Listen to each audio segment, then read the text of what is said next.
In February 1891, the board was just created and was being advertised all over America.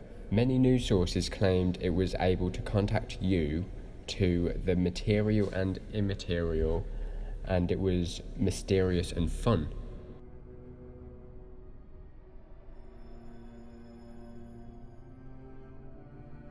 There was no recorded creator of the board, it just turned out of nowhere and took the world by storm.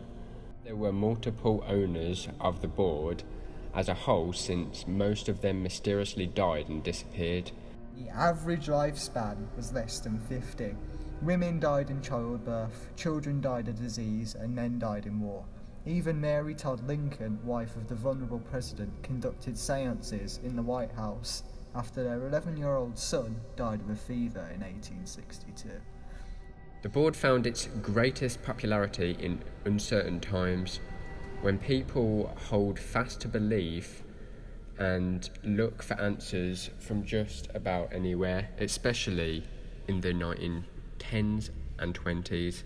The devastations of World War I, which witnessed a surge of Ouija popularity. Is it Ouija? It's Ouija! Or Ouija? It's Ouija. Everyone says Ouija. My mum says Ouija. Everyone says Ouija. I've never met someone who's called it an Ouija board. You know what I mean? I've never met someone who's called it an Ouija board. I bet if we research it, how are you meant to say Ouija? The creator just says, oh, it's called Ouija. It's Ouija. The New York Times reported that a Chicago woman being sent to a psychiatric hospital tried to explain to doctors that she wasn't suffering from mania, but the Ouija spirits told her to leave her mother's dead body in the living room for 15 days before burying her in the backyard.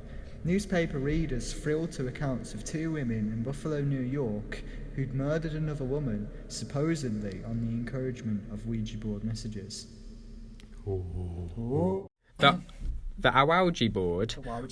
It's Ouija! Alright. The Ouija board. That's literally the opposite of what I just said.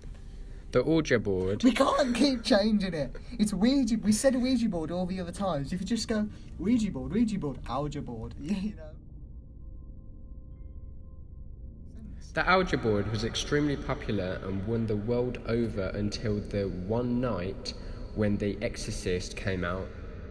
The Ouija board, it suffered the most since almost overnight Ouija became a tool of the devil, and for that reason a tool of horror writers and movie makers. The following years saw the Ouija board denounced by religious groups as Satan's preferred method of communication. This is how it gained its infamous reputation. Communicating with the dead was common.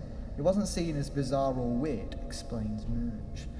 It's hard to imagine that now. We look at that and think, why are you opening the gates of hell? Though at this specific time, opening the gates of hell was on nobody's mind. This was simply just a way to contact those who had passed on. Got to be a start to all this. So someone probably made it, or like a witch made it back in the year 1400, and then it worked. Here's something that I don't get, right? The board, like when I was saying it, it was just sort of there, wasn't it? It wasn't evil or anything. Like when it was created, it was just a way for people to talk to loved ones. Then I don't get the part, the Exorcist movie came out, bang, it's just evil. Just overnight. True. You know, it becomes this way to contact evil. And I'm like, okay, why wasn't this a thing before?